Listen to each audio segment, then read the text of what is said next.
السلام عليكم ورحمة الله وبركاته. ازيكم يا حبايب قلبي، عاملين ايه؟ يا رب دايما تبقوا في خير وفي هنا وسعادة يا رب.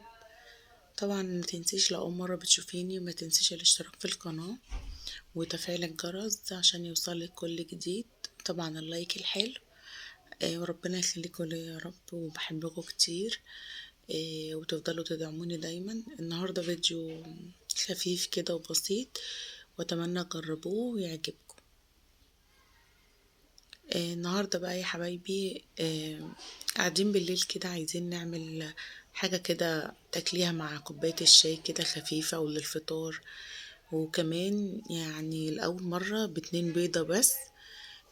بص ارتفاعها عامل ازاي وطرية وفيها طراوة حلوة جدا وهشة وجميلة، كأنك بتاكلي كيكة من بره كده بتاعت السوبر ماركت يعني.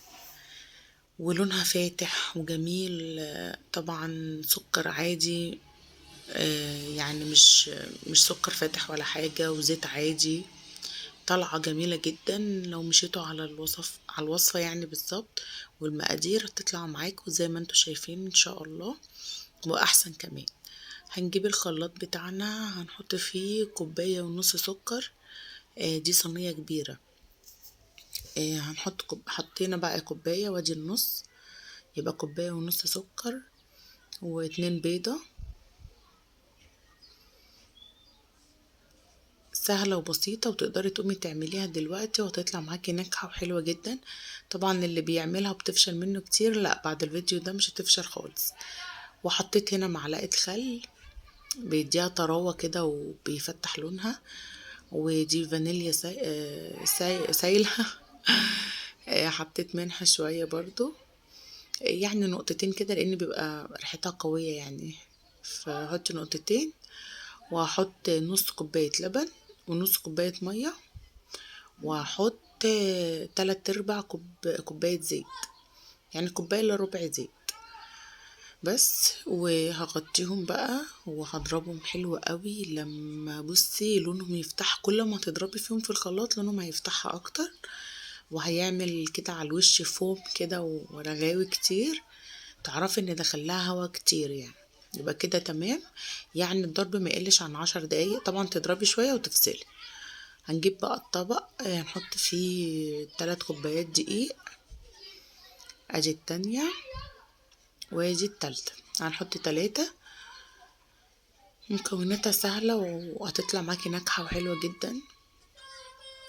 ادي 3 كوبايات دقيق، وهفضلها كيس بيكنج باودر او اللي هي خميرة الحلويات، او لو عندك كيك شيف تمام كيس برضو تفتحيه وتفضيه. وهنحط رشة ملح صغيرة زي ما انتوا شايفين.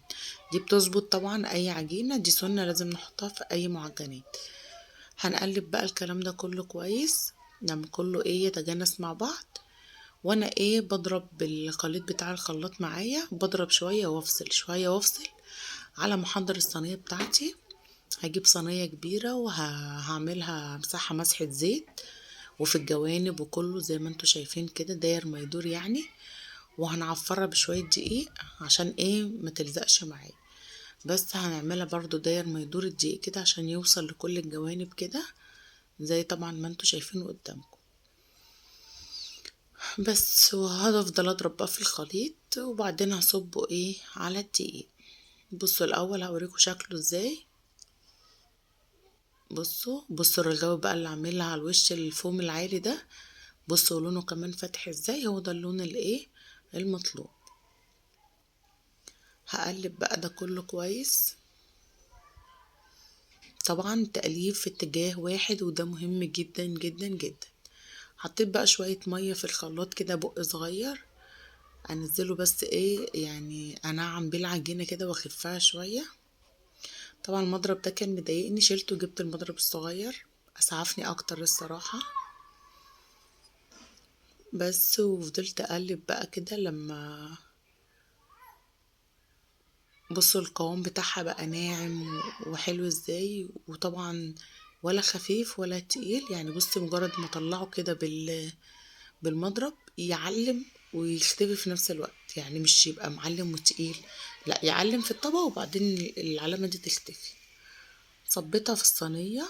وطبعا انا مولعة الفرن قبل ما ابدأ في الخطوات دي خالص، مولعاه على درجة حرارة وسط، يعني 180 على الرف في النص بس. بتاخد حوالي 35 دقيقة. بتفتحي عليها، متفتحيش قبل كده. طبعا بخبط الصينية خبطتين كده عشان بصوا الهواء اللي فيها ده بيخرج، يعني اللي هي الفقاعات بتاعتها دي بندبها دبتين عشان كلها تبقى متماسكة، ما يبقاش فيها فراغات. حطيتها بقى في الفرن وطلعت زي ما انتوا شايفين كده. سبتها بس بردت شوية، والله العظيم ما كمان ما لحقت تبرد، كمان كانت سخنة. بس طبعا كنت عايزة اطلعها واوريها لكم. وريحتها بقى قلبة الدنيا، وحاجة جميلة كده تعملها في البيت. عارفة نظافتها. وبصوا هشة وطرية، وبصي واخدة لون حلو قوي من جميع الاتجاهات، ولونها فاتح واسفنجية، يعني مفيش بعد كده بصراحة. اتمنى الطريقة تعجبكم، والفيديو يكون خفيف على قلبكم ونال رضاكم، واستنوني في فيديوهات كتيرة. واتمنى بقى اللي يجرب الوصفة دي يعلقلي في التعليقات ويقول ان هو جربها وطلعت ناجحة معاه، ويوريني صور ليها. وان شاء الله تعملوها وتبقى احسن من ايديكم باذن الله. ما تنسونيش في فيديوهات تانية كتير، ومع الف سلامة.